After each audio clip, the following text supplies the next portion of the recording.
Frères et sœurs dans la foi, chers amis téléspectateurs, grâce et paix vous soient données de la part de celui qui est, qui était et qui vient, et de la part des sept esprits qui sont devant le trône, et de la part de Jésus-Christ, le témoin fidèle, le prince des rois de la terre.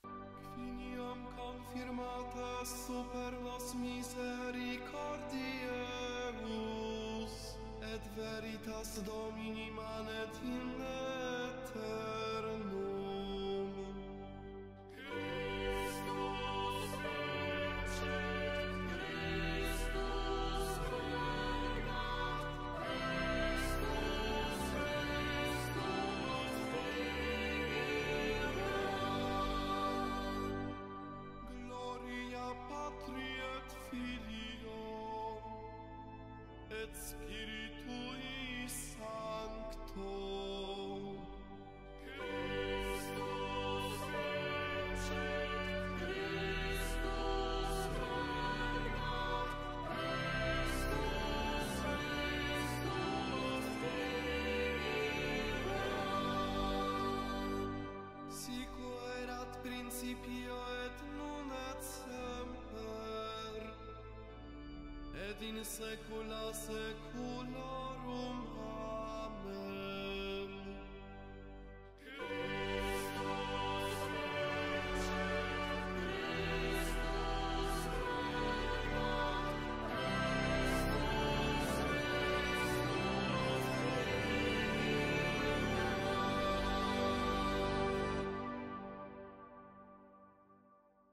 En ce dernier dimanche de l'année liturgique B, l'Église nous invite à célébrer la royauté universelle du Christ. Elle nous donne ainsi l'occasion de tourner notre regard, non pas vers la fin apocalyptique du monde, mais vers l'avenir radieux de l'humanité, ou encore vers la destination finale de l'histoire, où se révélera pleinement cette royauté du Christ.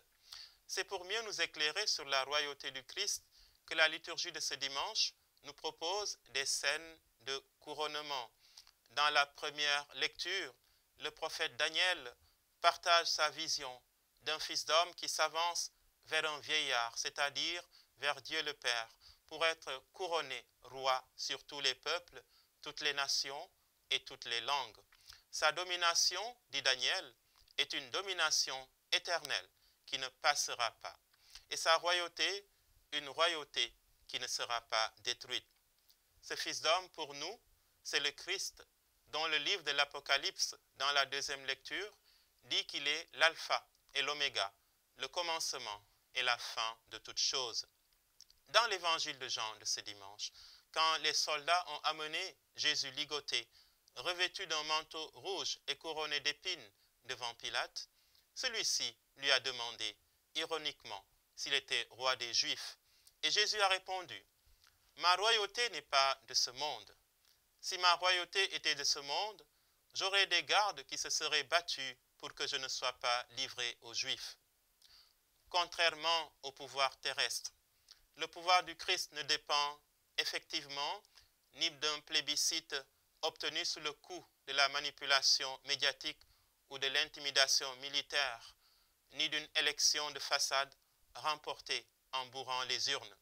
Le Christ n'a pas besoin de l'armée pour accéder et se maintenir au pouvoir, et aucune contestation sociale, politique ou militaire ne peut le renverser.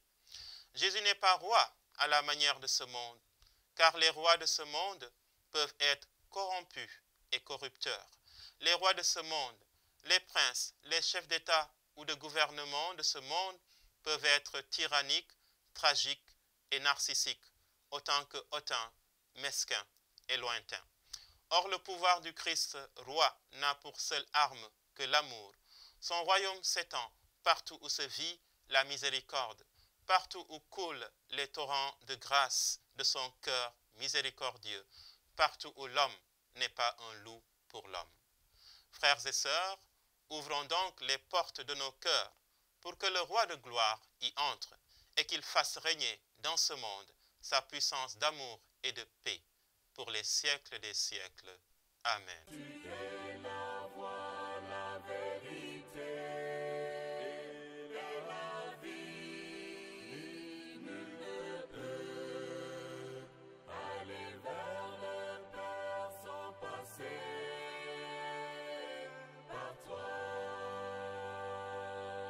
Chers frères et sœurs en Christ, bonjour. Très heureuse de vous retrouver pour le 3e numéro de votre émission Yoon Wi ak Dëgg Gi. L'émission qui vous parle des procédures judiciaires et qui essaie, avec bien sûr le concours d'experts, de professionnels des métiers judiciaires, de vous expliquer comment les procédures judiciaires sont déroulées. Aujourd'hui, il sera question du bail à usage d'habitation. En parlant de bail, vous comprendrez qu'il sera question du loyer.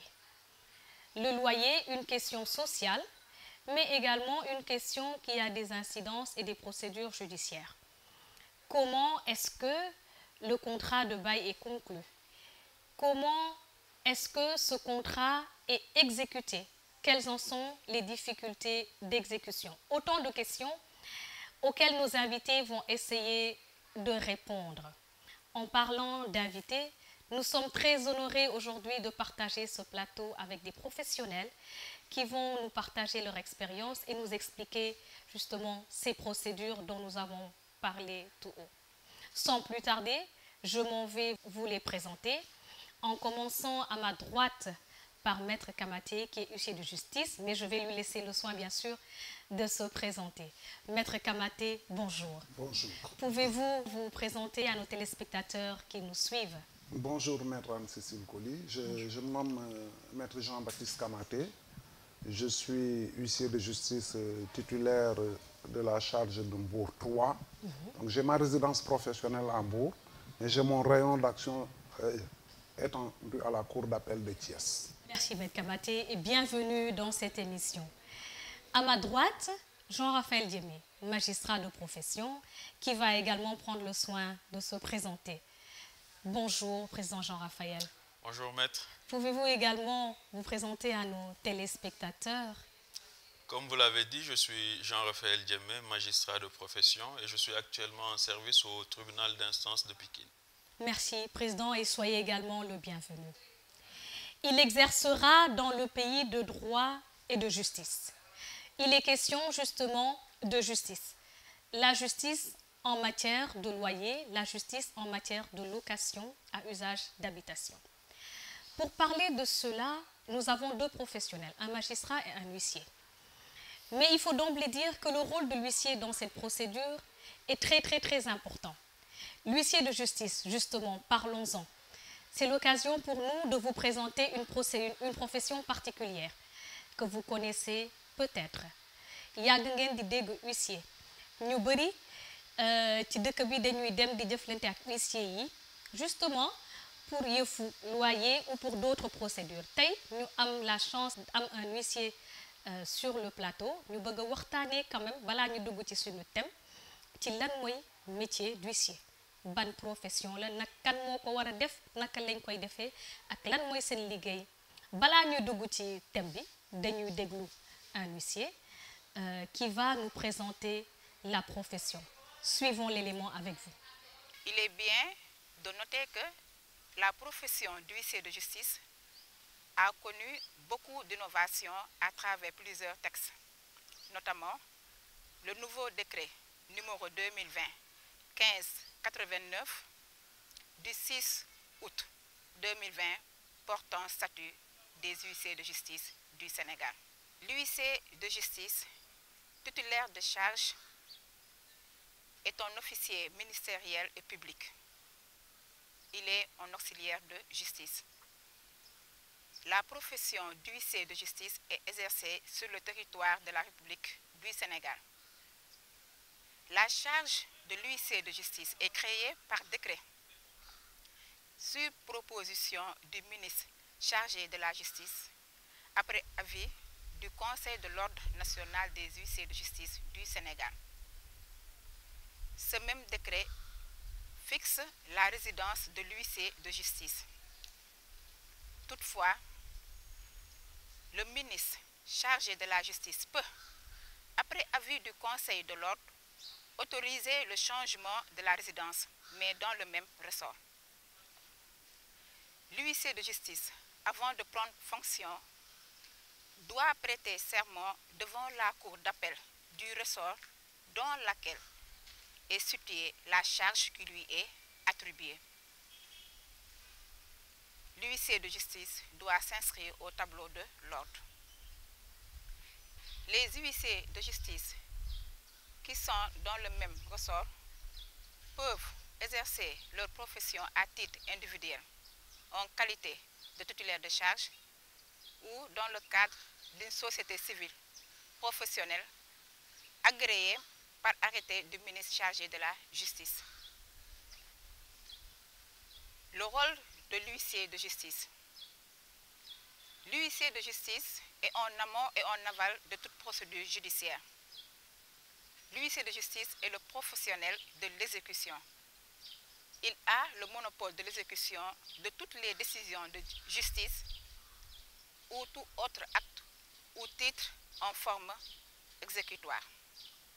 Sauf les cas où la loi prévoit l'intervention d'autres fonctionnaires ou d'autres agents publics, l'huissier de justice est seul habilité à dresser et signifier tout acte ou exploit. Par exemple, les assignations. L'assignation est un acte de procédure adressé par le demandeur au défendeur par l'intermédiaire d'un huissier de justice l'invitant à comparaître devant une juridiction. Il y a aussi le commandement de payer où on invite le débiteur à payer. L'huissier de justice a habilité à recueillir et consigner toute déclaration sur procès verbal ou sommation. Par exemple, la sommation interpellative qui vise la constitution d'une preuve. De dresser des procès-verbaux de constat dont le procès-verbal de constat relate les constatations faites. L'huissier de justice assure les services des audiences au niveau des juridictions. L'huissier de justice procède au recouvrement forcé de toute créance. Pour ces matières, les émoluments de l'huissier de justice sont déterminés en application de la réglementation en vigueur. En outre, l'huissier de justice peut procéder au recouvrement amiable de toute créance. L'huissier de justice peut rédiger des actes sous seing privé, administrer des biens qui lui sont confiés, être désigné séquestre, arbitre, médiateur ou conciliateur, chargé de l'enseignement. L'huissier de justice peut dresser des procès-verbaux à toute heure, les jours ouvrables et même les jours fériés, pour les constats de dégâts matériels relevant d'accidents de circulation. L'huissier de justice peut faire des consultations ou donner des conseils, mais dans le domaine relevant de la profession d'huissier de justice. Concernant pour ces matières, les honoraires sont fixés d'accord parties. L'huissier de justice ne peut instrumenter en dehors des heures légales, sauf autorisation du juge ou en période électorale. Les conditions d'accès aux fonctions d'huissier de justice. Il faut un concours et ce concours est soumis à des conditions générales. Il faut être âgé de 21 ans au moins et 45 ans au plus au jour du dépôt des candidatures. Être de nationalité sénégalaise ou avoir la nationalité d'un État accordant la réciprocité aux ressortissants sénégalais. Avoir le diplôme de maîtrise ou de master en droit reconnu par le CAMES ou tout diplôme admis en équivalence. Le concours est organisé chaque année. Toutefois, sa tenue peut être différée si les circonstances ne s'y prêtent pas. Les admis à ce concours subissent un stage d'une durée de 2 ans avec une formation à la fois théorique et pratique. Pour la formation théorique, elle est assurée par la structure nationale chargée de la formation judiciaire dont les modalités sont fixées avec le Conseil de l'ordre. Quant à la formation pratique, elle s'effectue dans un cabinet d'huissier de justice. Je vous remercie. Merci à Maître Monique Thiaré qui nous a parlé de sa profession avec vraiment brillant, c'est avec beaucoup d'engagement. Maître Kamaté qui est sur le plateau et son confrère, nous allons lui demander de réagir par rapport à l'élément qu'il vient de voir. Maître, quelle est votre réaction en tant que huissier? Ma réaction, c'est qu'elle a parfaitement dit ce que c'était la profession d'huissier. L'article 1er du décret 1589 du 6 août qui fixe un peu le statut des huissiers de justice prévoit une triple qualité. Le premier, c'est un officier ministériel à qui la loi confère une charge. Okay. Le second, c'est qu'il fait des actes publics auxquels la loi attache un certain nombre d'importance.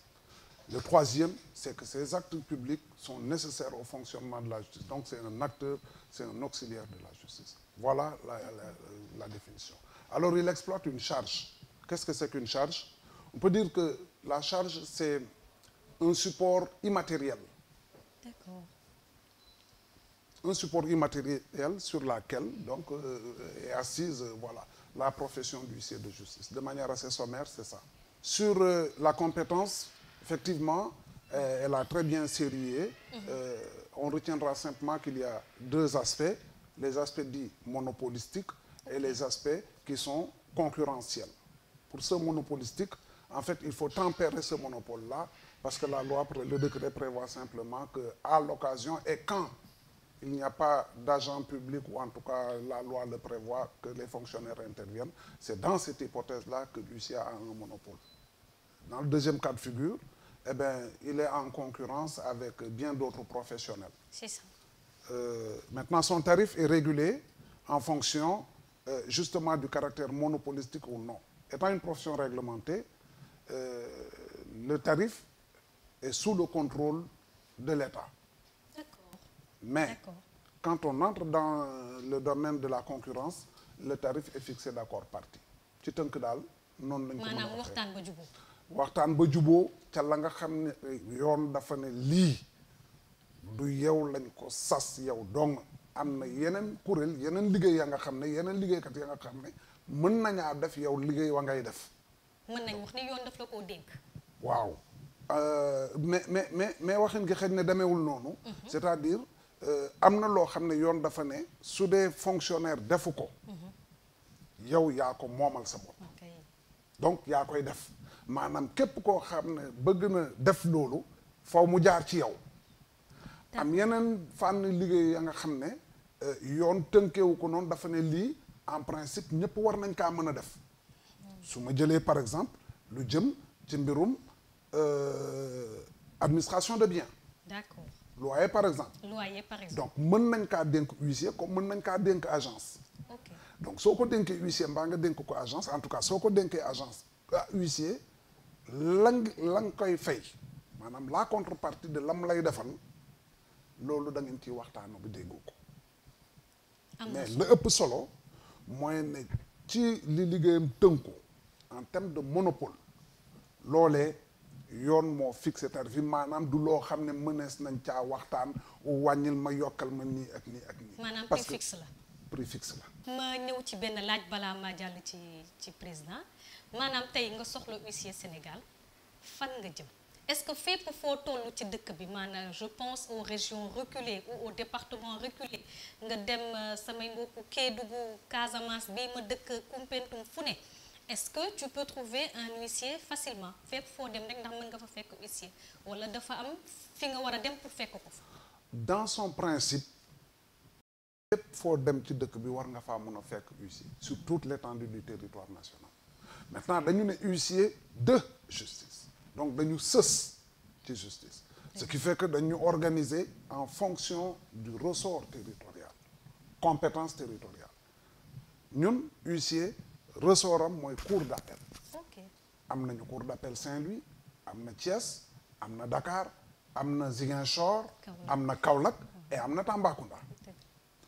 léegi jafe-jafe gi mooy ne par doomu aadama yàllaa ko moomal boppam dina dem ba mag war a génn ci liggéey gi waa ilaa mu jékki-jékki yaramam sutante ba mënatul mu bàyyi waa ilaa mu démissionnel sax boppam waa ilaa yàlla xëy moomal ko boppam ci ñeenti situation yooyu su amee faw ñu ut keneen ka fa nekk lay dëgg tey c'est que am na ay fànn yu bëri ci dëkk bi ya nga xam ne amuñu huissier cour d'appel Saint-Louis ñaari huissier ñoo fa nekk cour d'appel Saint-Louis Louga Saint-Louis Matam ñaari huissier ñoo fa nekk cour d'appel Tambacounda benn huissier moo fa nekk cour d'appel Ziguinchor ñaari huissier ñoo fa nekk cour d'appel Kaolack ñaari huissier ñoo fa nekk cour d'appel Thiès bon huissier yaa nga fa Dakar tam ñoo nga fa donc pour dire que wax dëgg fa neex yàlla am na ay zones yu bëri ya nga xam ne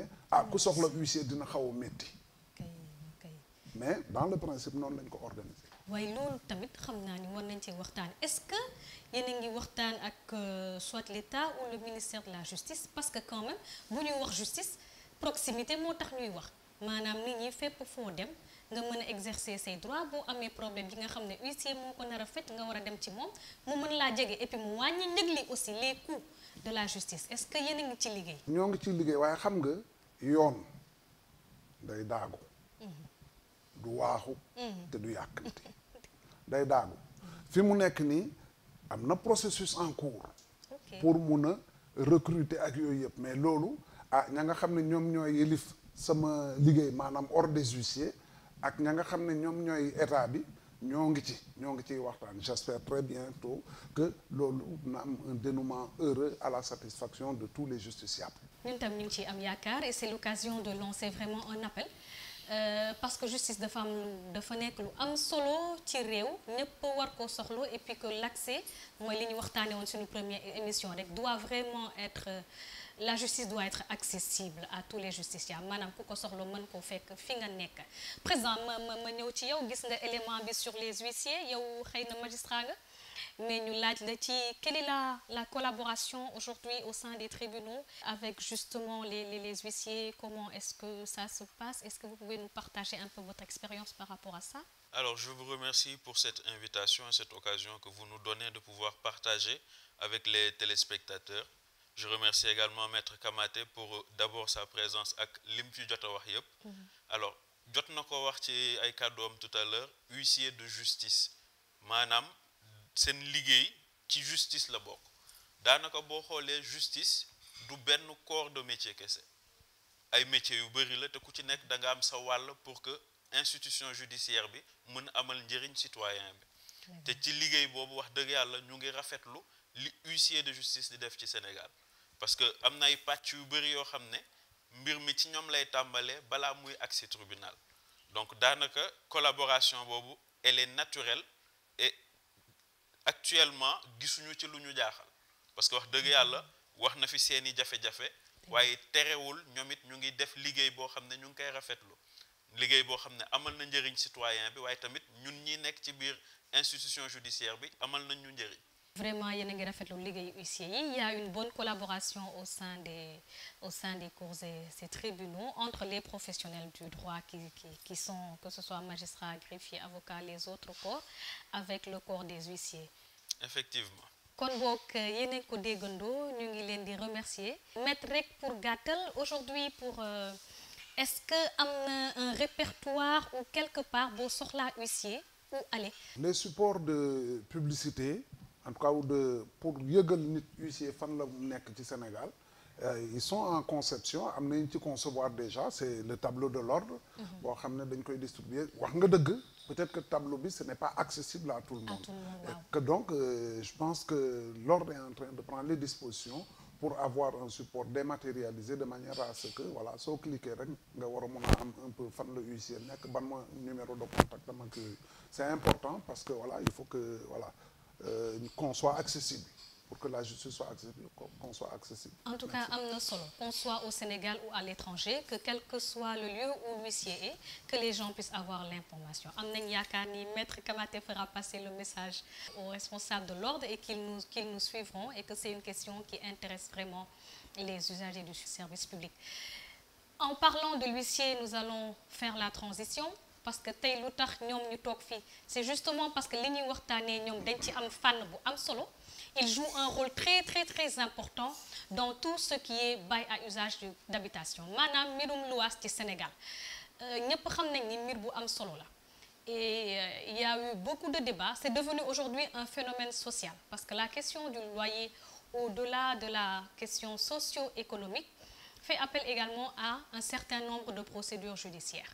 Maanaam yoon am na ci tamit fànn bu am solo dinañ ñëwaat ci huissier yi lan mooy seen liggéey ci procédure boobu mais avant loolu ñu bëgg a xuus ci sujet bi dugg ci bu baax waxtaanee ci lan mooy bail à usage d'habitation maanaam tey fi nga dëkk fi nga loué lan la ci yoon wax naka lañ ko tënkee ci yoon boo bëggee signer contrat bi naka lañ koy defee suñuy invité dinañ ñu jàppale bu baax pour ñu mën a comprendre système bail bi naka la.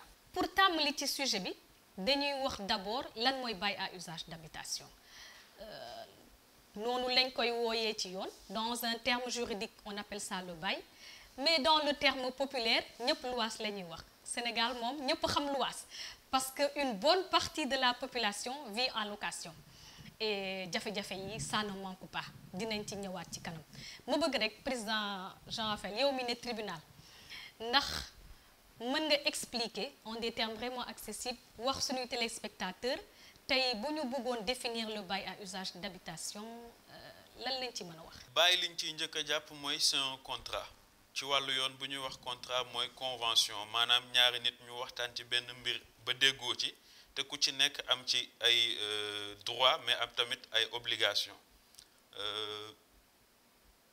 convention boobu soxlawul mu doon lu ñu bind. waaye ñu bind ko moo gën ngir ëllëg maanaam bail mën na am luwaas location mën na am te kenn bindul dara kenn signéwul dara waaye li gën mooy ñu bind ko signé ko ku nekk xam ci location bi lii laa ci am comme droit waaye tamit lii laa ci am comme obligation code des obligations civiles et commerciales bu Sénégal dafa déterminer ay catégories bail à usage d'habitation yu bëri mais biñ ciy jàpp tey bi gën a fës mooy location boo xam ne mbirum dëkkuwaay la donc mën nañu wax ni bail à usage d'habitation mooy accord convention waxtaan ba déggoo ci lii mooy local bi ma lay jox nga dëkk ci lii mooy li nga ma ciy fay pour de location boobu. ma ñëw ci yow Maître Kamaté sànq junj nga ko ci sa wax vous en avez parlé Maître les huissiers est-ce qu'ils sont appelés justement à accueillir les usagers pour la signature des contrats de bail est-ce que yow mën nga ñu expliquer naka ngeen di ci liggéeyee.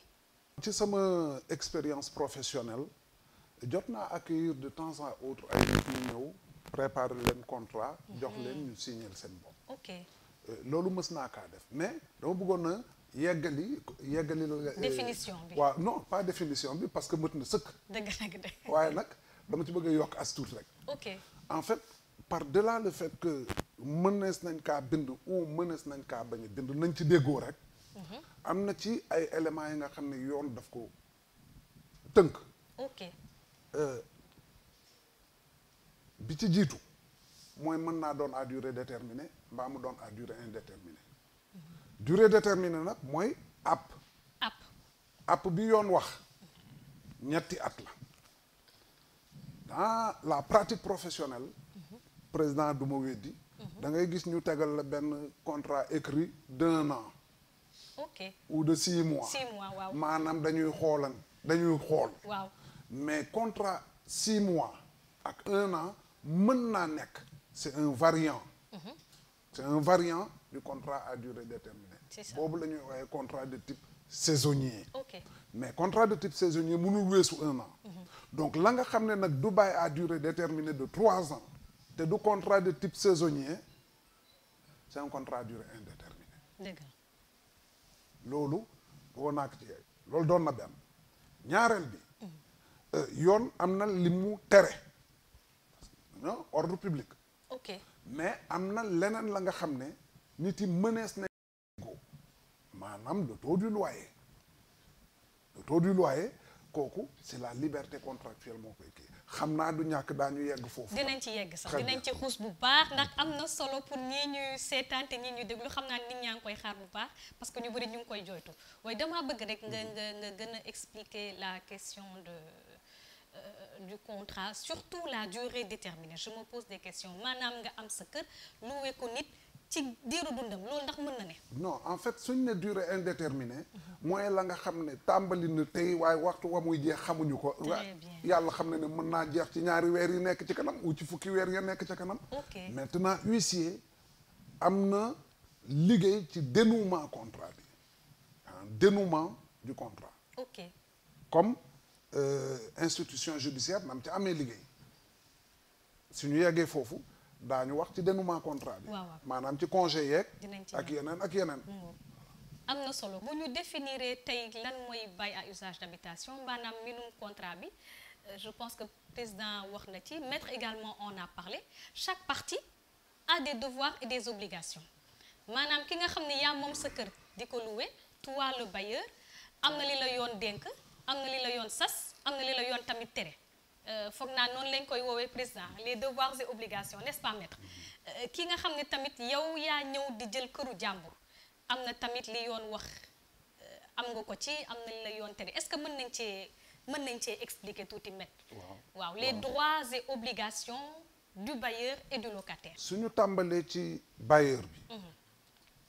moom la nga xam ne loolu la yoon teg ci ndoddam c'est que dafa war a mettre à disposition un local en tout cas une maison à usage d'habitation point loolu mooy le premier devoir la première obligation donc suñu ne à usage d'habitation dafa fekk mu war a doon dëkkuwaay wa nga xam ne doomu aadama mën na faa dëkk mais donc munoo jël immeuble boo xam ne mais à la limite day menacer ruine nga dëkkal fa doomu aadama donc mais ci kuuru contrat bi yow su amee loo xam ne laal na structure bâtiment bi ok jekk na nga defar ko c'est aussi un devoir pour moom c'est une obligation c'est bon à ça. ci tënk benn war naa joxe kër deux war naa fexe ba su amee ay jafe-jafe yu laal structure bâtiment bi mu defar leen maanaam le bâtiment doit être habitable. absolument habitable léegi la ca kii nag droit am moom mooy mu encaisser son loyer waaw. mbirum mooy koppar yoon gi. faw ñu fay ko waaw. lan lañ koy fay loolu déggoon nañ ci ba pare c'est dans la mise en œuvre le peut-être problème yi di jëkk pour le locataire de bailleur bi il doit aussi am na beneen obligation boo xam ne war na caa bàyyi xel c'est-à-dire soo joxee c'est pour que nit ki pour mu mun a jouir de la maison donc war ngaa mun a abstenir de troubles de jouissance ok maanaam ñëw di fa def naka su dul noonu voilà di tëgg kii voilà trouble de jouissance daal war nga kaa mën a tere war nga kaa mën a abstenir pour le bailleur pour le locataire ba ca jiitu mooy fay luwaas waaw. ba ca topp mooy meubler waaw. à suffisance kër giñ la jox l'espace. parce que meuble yooyu mooy garantie wu bailleur ok ñetteel ba mooy yow dañ la jox pour nga dëkk waaye joxuñ la pour nga transformer ko def fa leneen donc bail bi kër gi da nga ko war a utiliser conformément à la nga xam ne déggoo ngeen ci l'engagement c'est ça. su ma ko dee mën a kii maintenant la troisième quatre dernière bi mooy soo dëkkee bërëb di ubbi palanteer di ubbi bunt di taal ay interrupteur ak yooyu du ñàkk léeg-léeg mu yàqu waaw. les réparations. les réparations liées à l'usage même de certains mais réparation yi ça ne touche pas à la structure à la structure du bâtiment. ci tënk daal noonu laa ko mën a waxee je vous remercie. li maître wax am na solo en tout cas je sais qu'en tant que magistrat vous avez dû recevoir beaucoup de cas par rapport à l'exécution des contrats mais surtout à la signature aux obligations du bailleur et du locataire. Effectivement, le bail étant un contrat, dans l'exécution du contrat, il y a souvent des difficultés. C'est inhérent même à la nature de l'homme. Mën nañ déggoo ci dara mais ci nit ñuy doxalee ay jafe-jafe mën nañ cee am. Alors maître li mu fi jot a wax sur les devoirs et obligations des parties, je pense que maintenant li ma bëgg a dolli juste mooy une autre obligation du locataire mooy ni muy téye liñ ko jox. ok da nga loué bërëb pour nga dëkk fa mu doon kër mu doon appartement mu doon leneen yoon mayu la nga koy téyin ngoo xam ne day yàq liñ la jox waaw donc autant le bailleur a l'obligation de mettre à disposition un local qui est digne d'une habitation autant également le preneur a l'obligation de maintenir ce local dans cet état-là mënul dégrader pas de transformation substantielle si je peux dire ni ko maître waxee sànq le gros œuvre c'est pour le bailleur. Ok. Quand ça touche à la structure du bâtiment, c'est pour le bailleur. Mais bu nekkee ay ampoules yu grillé la ay buntu yoo xam ne loxo bi dafa yàqu li mu wax sànq quelque chose qui est lié à l'usage, ça c'est à la charge du locataire. Du locataire. yow mi fa nekk yaa ko war a defar. am na solo dafa am benn question qui revient très souvent ma ci doon waxtaan ak sama benn xarit la question de la sous-location maanaam ñu loué la kër yow nga indi sa benn xarit wala sa benn mbokk loué ko benn chambre loolu foog naa ni yéen tribunal il y a beaucoup de questions de ce genre. Pouvez-vous justement nous dire ce qu'on dit là? Il y a beaucoup de difficultés par rapport à la sous-location. Mais li ñu war a njëkk a wax mooy yoon terewul sous-location. Ok. Mais da ko conditionné. Li code des obligations civiles et commerciales wax mooy locataire bi bu bëggee sous-louer foog mu am un accord explicite et écrit du bailleur. Ok. te pour mu am accord boobu foog mu wax ko kan moo nar a nekk sous-locataire bi lan moo nar a nekk taux de sous-location bi parce que yoon prévoir na boo naree am sous-locataire lan la war a fay yow mii di nekk locataire waaw te yoon li mu wax dafa leer condition yooyu buñ ko respecté wul yow mii locataire sax sa bail bi mun nañ ko remettre en question maanaam ki la loué. bu gisee ne yaa ngi sous-loué ci ay anam yu dëppoo ak li yoon wax. yoon may na ko mu dem tribunal ne leen kii dama ko loué woon dama bëgg ñu gàttal fi location bi parce que nii ak nii la fi demee. maanaam loolu yëpp ça doit figurer donc dans la que ce soit un contrat écrit ou oral c'est une entente préalable. C'est une entente préalable et l'accord du bailleur est primordial. mënuñu ko sauter. Maître yow tam laaj la question boobu la question de la sous-location. Justement. Sénégalais yu bëri je pense que question boobu peut-être qu'ils ne l'ont pas bien compris. Alors, parce que ça amène beaucoup de conflits. président li mu wax lu am solo la. foofu nag huissier dina fa liggéey. ok. parce que su fekkee ne yow da nga ñëw ne ma yow borom kër nga ñëw dem tribunal ne sama locataire bi dafa sous-loué. dafa sous-loué. mais àttekat nga fa mu toog. amul firnde gi. foofee la huissier di intervenir. su naree am. huissier day dem constater ka fa nekk. laaj ko ci yan anam la fa nekkee mu tënk loolee ci këyit ñëw soog a mettre en œuvre la procédure président su juge bi àttekat bi su gisee këyit gi na xam ne ah waaw kon de kii mu ngi nekk en état de sous-location. maanaam kayit gi mooy firnde. këyit gi firnde gi. la preuve. la preuve. ok. la preuve yoon moo may huissier statut moo ko may pour muy mun a def ay procès-verbal donc procès-verbal mooy constater ne diw moo ngi fi ci ban anam la fa nekkee ah man de diw moo ma loué lii lay fay depuis kañ nga fi nekk depuis ba sàngam mu tënk loolu yépp amul benn appréciation bi mu ci def da koy tënk foofu nag jafe-jafe mën na faa am. parce que mën ngaa ñëw constater ne nitan fa nga laaj ko mu ne diw sama mbokk la sama lii la sama laa la donc loolu malheureusement huissier munul jéggi loolu munul am en constat amul benn appréciation mu def lañ koy wax ak la mu gis loolu rek lay bind. et puis la question du constat aussi yéen huissier jar na laaj naka ngeen di ko defee parce que bu dee ku fekkee di dès que la personne quitte la maison le soir elle revient tard la nuit si c'est quelqu'un qui travaille toute la journée comment est-ce que vous vous organisez pour il doit y avoir forcément des difficultés liées à ça. nga ñaari mbir. première bi mooy yoon moo tënk yan jamono ci yan wax lañ war a mun a def constat. def constat ok. loolu mooy première chose bi ñaareel bi constat mooy xool. waaw xool la kese. ñëw xool ak laaj. su ko jaree ñu tontu la. lañ la tontu nga bind ko. su dee jar na ko. waaye constat mooy xool. alors par rapport aux horaires le code de procédure civile est quand même assez clair c'est-à-dire constat mën nañu kaa def avant 6 heures du matin te mën nañu kaa def au-delà de 19 heures le soir. Avant 6 heures du matin et au-delà de 18 heures le soir. Il y a des heures légales. Bien entendu. nit su xamee loolu mën naa ne ah man de xaaral ma ñëw 20 heures mbaa 22 heures. ah je vous le fais pas dire hein. waaye yoon lam la jox fii dina prévoir situation beneen. maanaam mën nga saisir président tribunal ne ko ah man de dama bëgg a def. seetlu naa ne diw waxtu wi muy ñëw mënumaa def constat légalement tant que yow autorisé woo ma ko. day daw huissier bi daal. su ko defee président su xaatimee su jëlee ordonnance bi ordonnance. mu jox la ko à n'importe quelle heure en tout cas tel que ordonnance bi ñu ko bindee yow ordonnance moo lay may sañ-sañ nga dem dugg ci biir kër gi à une heure boo xam ne soo amutoon ordonnance doo fa dugg. doo fa mën dugg. nga dugg dem xool la fa nekk mais autant da nga xool gis nit ki autant dara du la leer ci lam lay tontu dana ne sama mbokk la sama nijaay la sama doom la sama lii la sama léeg la donc voilà la question reste encore elle est entière. Et le constat se fait en présence du locataire ou du sous-locataire. En tout cas, il faut que mu am ku fa nekk pour tontu leen, je suppose. alors sooy dem di xool yi kan fa fekk la nga fa gis loolu rek ngay bind.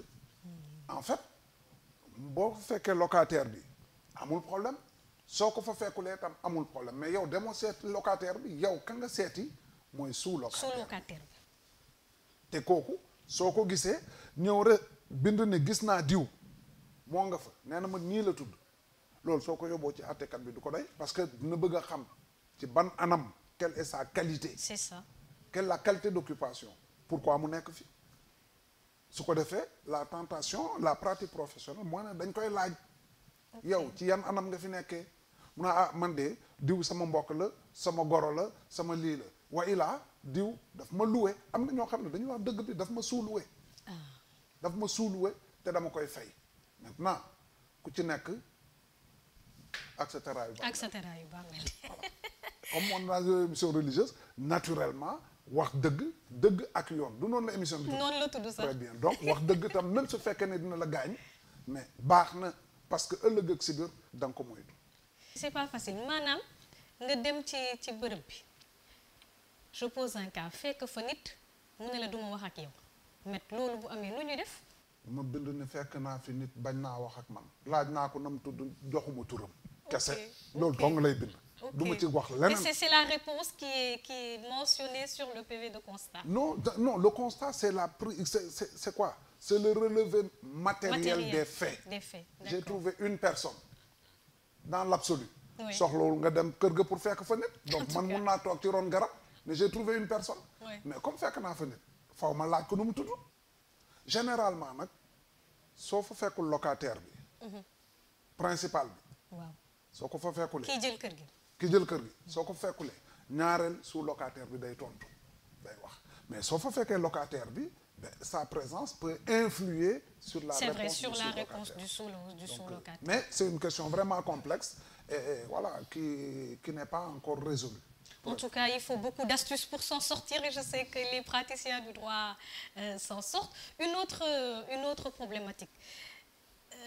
Au Sénégal, à Dakar particulièrement, on voit beaucoup d'agences immobilières qui travaillent beaucoup dans la question du loyer. Yéen huissier yi, est-ce que vous collaborez ou vous travaillez avec ces agences ou comment ça se passe? Parce qu'on voit qu'ils interviennent, ñoom ñooy signer yenn contrat yi, ils se substituent même au bailleur ou bien ils ont une délégation du bailleur pour justement discuter avec les locataires et prendre en charge et le paiement.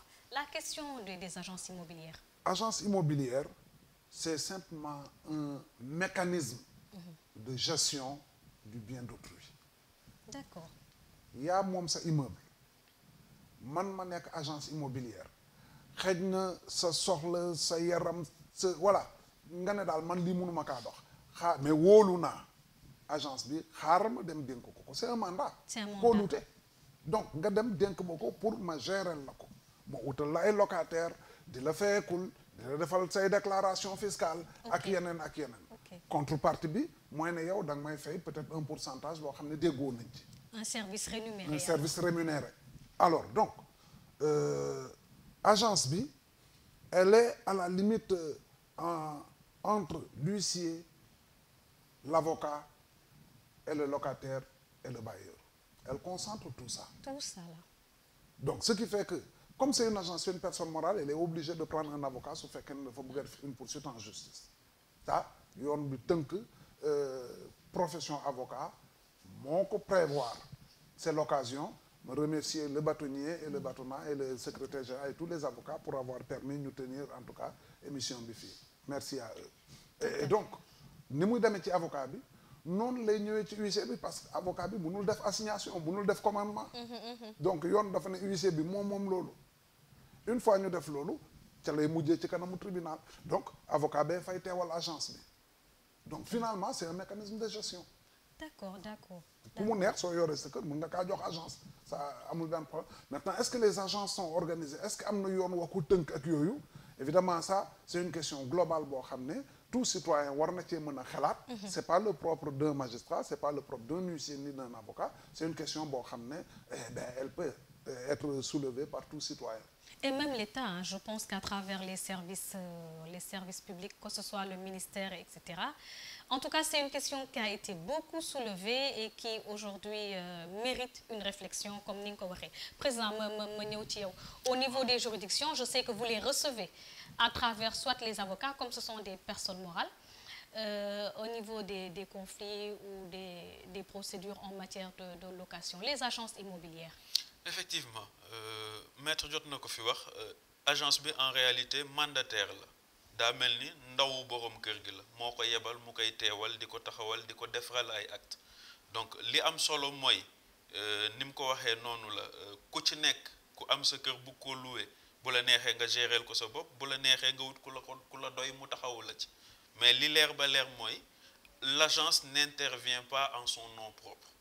L'agence intervient pour représenter le bailleur. Même si c'est l'agence qui signe le contrat, le bailleur ne peut pas être l'agent tant que c'est un propriétaire qui a confié un bien à l'agence. Loolu importance bi mu am mooy agence lu mu war a signer lu mu mënta signer foog mu leeral ci ni moom day représenter bailleur bi.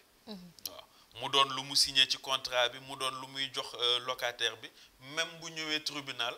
kayit bi ko huissier bi di jox pour mu ñëw tribunal dafa war a leeral ni agence bi day représenter le bailleur. dama gis ni dafa am ay conflits yu bëri ndax daf ci doon waxtaan avec des justiciables justement ñu ne ma ñoom des fois dañuy jéggi agence bi delluwaat ba ci propriétaire bi loolu conflit yooyu est-ce que vous recevez les conflits de ce genre? Effectivement, il peut arriver que dans une procédure on sente que il y a deux discours. Il y a le discours de l'agent, il y a le discours du propriétaire. Du bailleur. Waaw mais li am solo mooy li ma la fi wax sànq comme agence bi day représenter le bailleur ñun baatu bailleur bi lañu mën a téye. D'accord. Maintenant la difficulté pour un locataire mooy bu ma agence bi nee jaaral gauche bailleur bi ne ma jaaral droite fan laa jëm. C'est ça. Voilà. C'est ça. Souvent on constate que ni ñuy jëflante dinañu waxtaan ba déggoo ci ay kàddu mais duñ ko tënk ci kayit. Ah d'accord. Voilà. Il n'y a pas de contrat écrit. Voilà.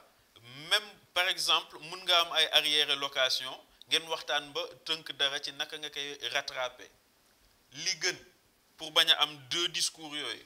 li gën mooy ngeen tënk ko nga téye kayit bi ëllëg bu ñu ñëwee di nga mën a ne ci lii la ñu déggoo woon ni lañ ko doxalee. waaye ñëw tribunal ne par exemple bailleur bi newoon na ma baal na ma weer bi agence bi ñëw réclamer ma ko. tant que amoo luy firndeel ni baal nañ la ko ñun ci yoon ci wàllu yoon dañuy jàpp ne da nga war a fay. Voilà souvent jafe-jafe yooyu mooy am avec les agences mun nga jàpp lii ne bailleur bi wax na ma leneen mais comme amoo lu koy firnde ñun li nga war a def la ñuy jàpp ci la ñu mën a yem. C'est bien entendu ñu ngi dugg bu baax ci l'exécution maître dafa am li nga ci bëgg a waaw yokk. dama am leen rek la ma ci bëggoon tënk xam nga sànq newoon nañ contrat bi. soo xoolee ba xool c'est un accord de volonté. C'est ça. donc ay nit yu déggoo. am na ci loo xam ne ci biir waxin bi newoon naa c'est pas le propre des juristes. C'est une question citoyen bu nekk mën na cee wax. Tout à fait. am na question boo xam ne elle est assez délicate. Elle est liée à la caution. La caution, c'est ça. Caution dépôt. C'est ça. Ce dépôt-là le code pratiquement. C'est pas prévu. Voilà bon du ma ne c'est pas prévu ça mais bon disons que. soriwu ci. soriwu ci.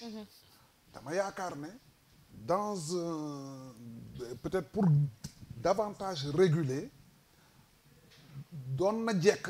C'est une piste possible de réflexion. De limiter la caution.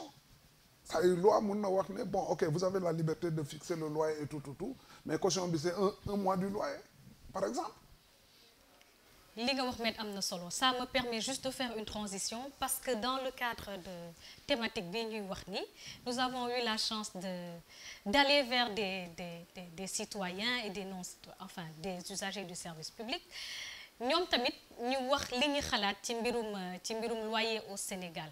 Le micro-trottoir que nous allons vous proposer a été fait par nos reporters et techniciens sur la question du loyer au niveau de notre pays. Nous suivons ce micro-trottoir avant de revenir sur le plateau. Tu es la voie, la vérité et la vie. Nul ne peut aller vers le Père sans passer par toi. Frères et sœurs, après nous avoir dit dans l'Évangile qu'il n'entend pas être roi à la manière de ce monde, Jésus continue en précisant sa mission de roi. Je suis né, je suis venu dans le monde pour rendre témoignage à la vérité. Quiconque est de la vérité écoute ma voix.